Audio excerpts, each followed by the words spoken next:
This placement's not ideal, but it works. I didn't want to make any permanent modifications to the frame, and this regulator rectifier, as effective as it is, it's big. So originally I had tried to mount it over here on the opposite side of the coil, but I made a little bracket. There just is not enough clearance in the tunnel of the fuel tank.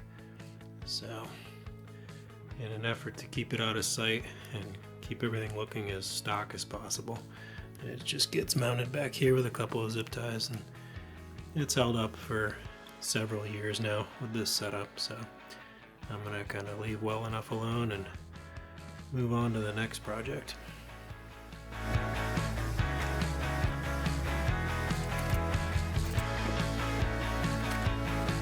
I'm wondering if this has been leaking from down here. When I went to pull the fuel line off, this little barb came out. So I think they're press fit in. I kind of knocked it back in with a wooden mallet.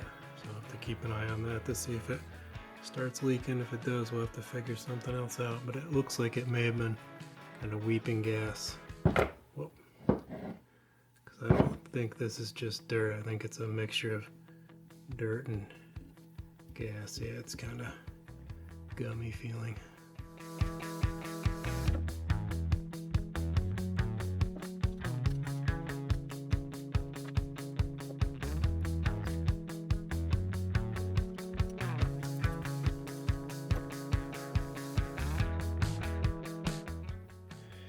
I think I'd mentioned in one of the earlier videos that I was 90% sure I had the original air filters, which fortunately I was able to find them, but I did know that there was a reason I'd kind of tucked them away and I'd been running those foam filters. And I thought it had been that the element here was all chewed up. I've had some bikes before where this stuff's been eaten up by mice or who knows what, but fortunately I think it was just a matter of these could kind of come apart. Whatever this is, whether it's some kind of glue or who knows what, I guess that's what it would have been. It's kind of just crumbled apart and these ends had just fallen off. So even the rubber feels like it's in pretty good shape. I don't see any obvious cracks, but you can see here this has come off too. The glue, I guess, has just dried up and deteriorated. So I mean, this looks clean. The bike has less than 10,000 miles on it, so I can't imagine that this thing had gotten clogged in that amount of time.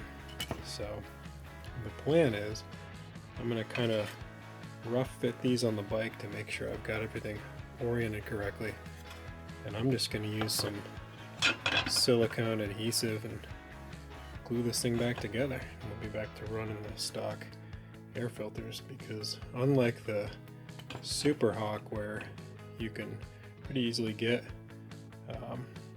reproductions, and the ones I wound up getting were really high quality, there is nothing for the 160 in the way of filters.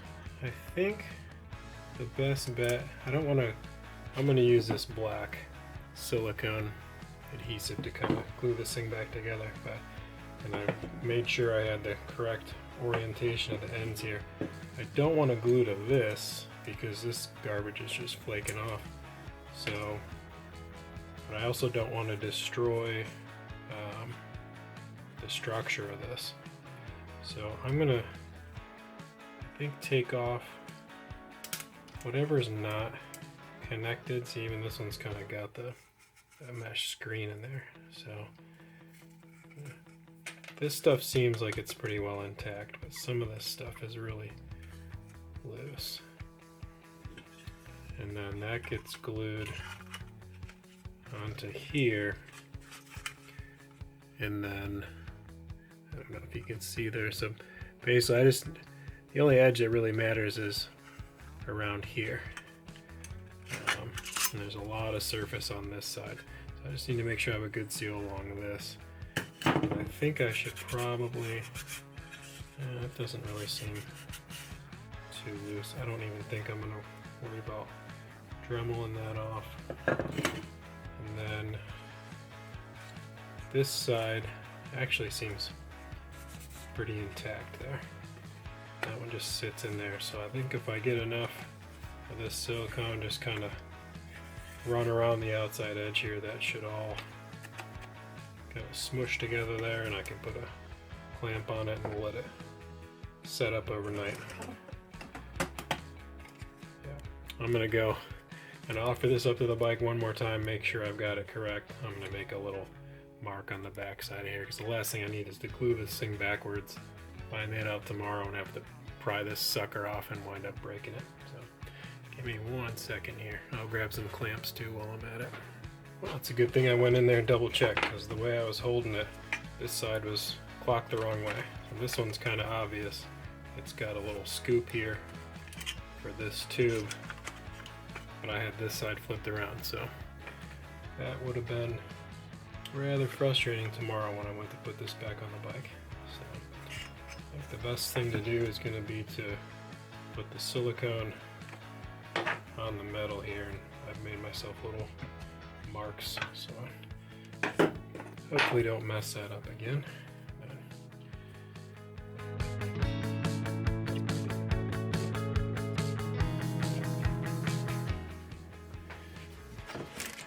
Yeah, so why don't you come around this side so I can get to what I need to do. I'm putting my stool so I'm higher up. I don't think you need to be higher up. So we're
good?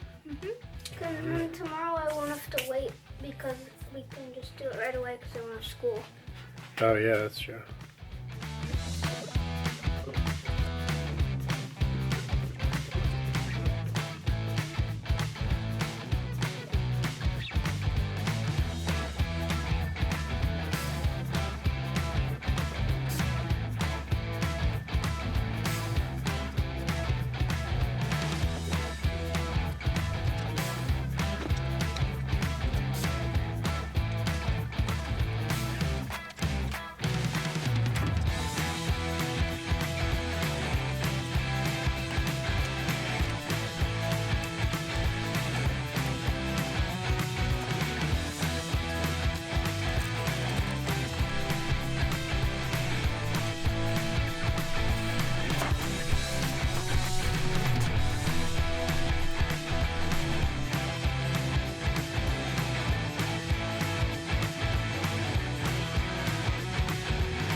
take a quick minute here and show you what I'm doing for these bushings for the rear shock absorbers. Now the original two-piece, I've got a set here. They are just completely dry rotted and falling apart, and actually they were so stuck to the frame I had to get a wire wheel out and take the rest off. And they're not available. I can't even find them from any of the specialty part suppliers I normally use. So what I'm gonna do for now, and this is what I did on the Super Hawk as well, I'm gonna be running these one piece. These are from a whole bunch of bikes, CB350, 360, 450. My concern is on the 160, they're a little bit big. So I had to really, I got it on there, but it took some force. You can see it's kind of pinched a little bit here. But when I get it on the bike and I tighten up the bolt, it kind of compresses everything and it feels pretty secure. I'm not getting any side to side wobble. I can't find any or feel any looseness. So I'm hopeful it's going to work. Long term, I don't know if that's a good solution or not. I'll just have to keep an eye on things and see if they start to loosen up over time. But for the time being, I don't have a better solution.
I just looked these grommets up online, and looks like no matter what, I'd be spending close to $10 or $12 a piece for them, which at this point I'm just not willing to spend the money. If this was a restoration, I'd probably do that. But all we really need to do is protect the speedometer cable coming in the bottom hole and the bits of the wire harness coming in the back hole. So, and these are just, I don't know if the camera will focus here.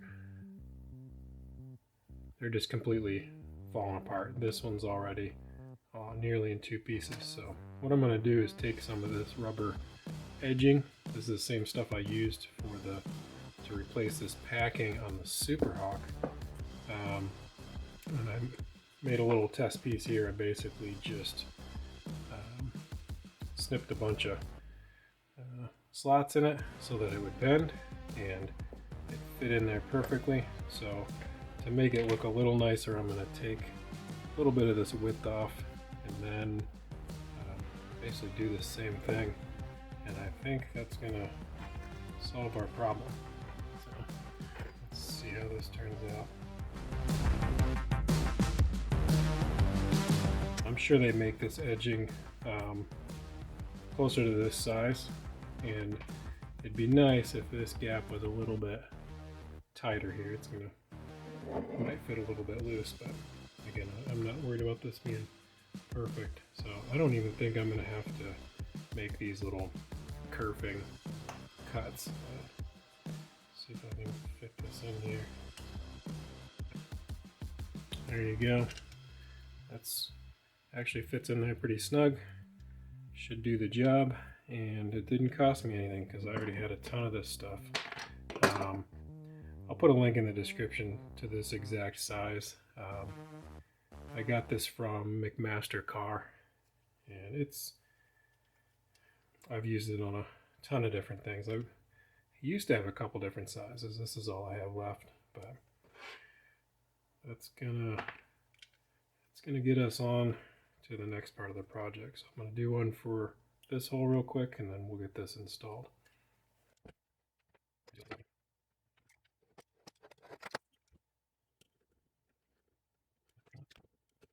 And there's that, and this mounts on the bike like this, so from the top you're never even going to see that right there. So I'm pretty happy with that. Let's get this installed. I'm going to leave these a little loose for now. Sometimes when you're trying to fish the rest of the harness in, it's nice to be able to rock this back and forth.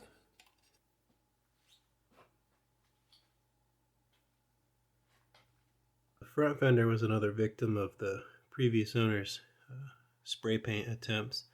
It actually doesn't look terrible on the camera, but trust me, in person it's pretty bad. So I'm going to install it for now. I'm going to actually try to get this bike completely reassembled this weekend. So it's a little bit too cold out to be painting yet.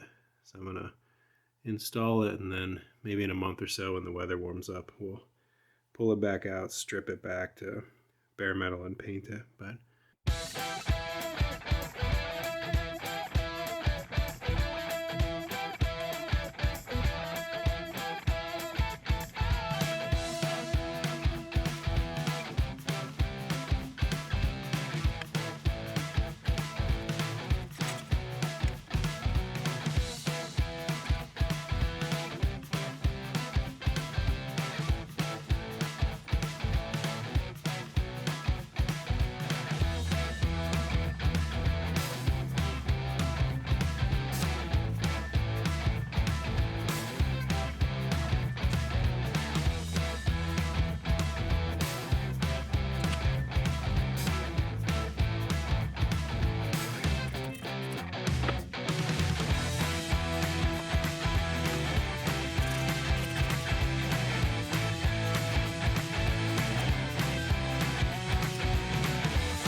I'm going to lift the tire up a little bit. You're going to push and probably have to wiggle a little bit. Yeah.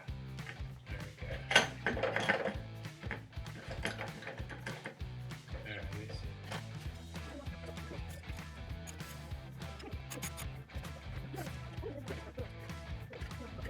So I'm going to do the same thing with this one. So come around. So you're going to kind of wiggle it, try to line it up to this. And how's the hole look? It looks good. You can see the end of it. Yeah. Alright. True. Cool.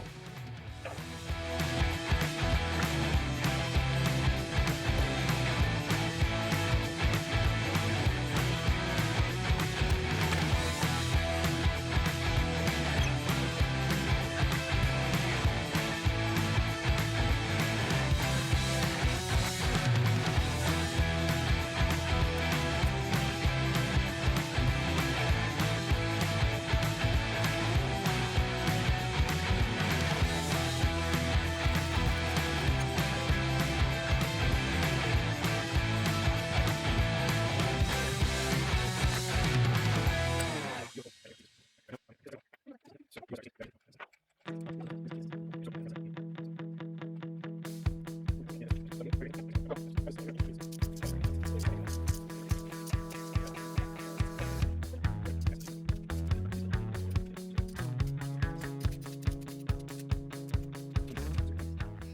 pretty good for now. What do you think? It's starting to look like a motorcycle. Put this together. It's over, yeah. We'll put that on when we come inside a little later. Can you help me get my scooter out? Yep. I think this is where I'm going to call it for this video, guys. I've got pretty much there. Put some odds and ends in it. Put the cables on. Headlight, center stand spring, Kickstarter. Started cleaning up the chain yesterday, and under all what I had hoped was just a little bit of dirt and grease, it was just a rusty mess. So for as cheap as chains are for this thing, I'm not going to run the old one. So I've ordered a new one that should be here in about a week. And the other thing it's holding me up with more than one bike is I ordered a couple gallons of oil almost 2 weeks ago now, and it hasn't even shipped yet. So even if this thing was ready to go, I don't have any oil to put in it to fire it up. So it came along pretty smooth, much smoother than the Super Hawk. Obviously, I wasn't fighting the extra thickness of powder coating and having to be delicate with new chrome and all that stuff. The only other thing I just saw a couple minutes ago in the video, I replaced the old gauge bulbs with LED bulbs. I'm going to do the same thing with the taillight bulb. I just need to order a few more of those. I thought I had some on hand, but I must have put them in one of the other bikes. So as always, thanks for watching. If you like this format, I guess less frequent uploads, but more progress in each video, let me know either way. I'm always torn. Do I take a couple weeks to record bits and pieces here and then put them together in a slightly longer video, or should I just upload an update each day I work on it? Let me know what you think. And thanks for watching. See you in the next one.